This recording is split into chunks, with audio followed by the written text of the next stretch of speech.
अक्सर जिन भी लोगों को घूमने फिरने का शौक होता है वह तरह तरह की नई जगहों पर जाने के लिए हमेशा तैयार रहते हैं। हालांकि दुनिया में कुछ ऐसी जगहें भी हैं जहां पर ना जाने में ही भलाई है, और कुछ ऐसी जगहों में से एक है मेक्सिको का ला इस्ला डे ला म्यूनिकस नाम का द्वीप। ये द्वीप अलग अलग तरह के पेड़ पौधों से भरा हुआ है, लेकिन रात के समय इस द्वीप में भटकने की हिम्मत कोई नहीं करता, क्योंकि ये द्वीप कोई आम द्वीप नहीं बल्कि एक भूतिया या प्रेतबाधित द्वीप के तौर पर जाना जाता है। और इसकी वजह है यहाँ के पेड़ों पर हजारों की तादाद में लटकती हुई गुड़ियाएं जो लोगों को इस द्वीप में आने से रोकती हैं।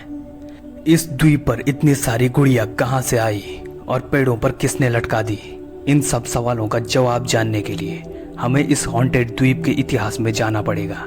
दरअसल गुड़ियों के द्वीप की कहानी साल 1950 के दशक से शुरू होती है। उस समय जूलियन सेंटाना बरेरा नाम का एक आदमी था जिसने किसी कारण से उम्र भर अकेले रहने का फैसला कर लिया था। वह अपनी पत्नी और परिवार को छोड़कर एकांत में रहने के लिए इस द्वीप पर चला आया। द्वीप पर रहते रहते जूलियन को काफी समय हो गया था, लेकिन कहानी में मोड़ तब आया जब पास की एक नहर में एक छोटी सी लड़की की डूबने से मौत हो गई, और उस छोटी लड़की की आत्मा जूलियन को काफी सताने लग गई।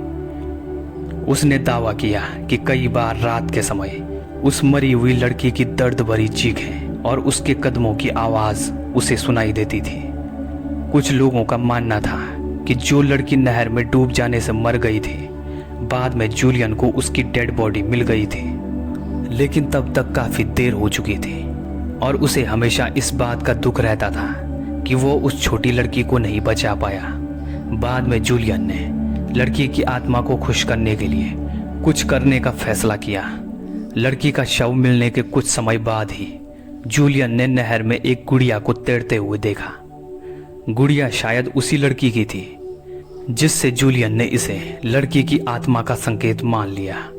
उसने गुड़िया को पानी से बाहर निकाला और उस मरी हुई छोटी लड़की के सम्मान के संकेत के रूप में इसे एक पेड़ से लटका दिया।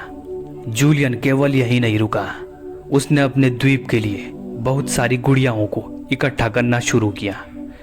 जूलियन आसपास के सभी इलाकों से गुड़ियाओं को इकट्ठा करता और इस द्वीप पर लाकर पेड़ों पर लटका देता। इस तरह यह सिलसिला चलता रहा। इस तरह इस द्वीप पर मौजूद पेड़ों पर हजारों तरह की डरावनी गुड़ियाओं का बोलबाला हो गया।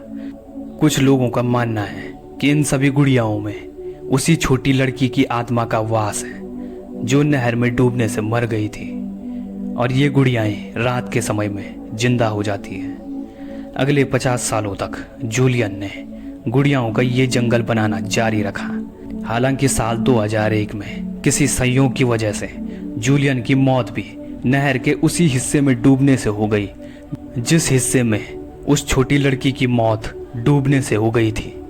कई लोगों का मानना है कि जूलियन की मौत उसी लड़की की आत्मा की वजह से हुई थी, जिसके बारे में कहा जाता है कि वो आज भी इसी द्वीप पर भटकती है।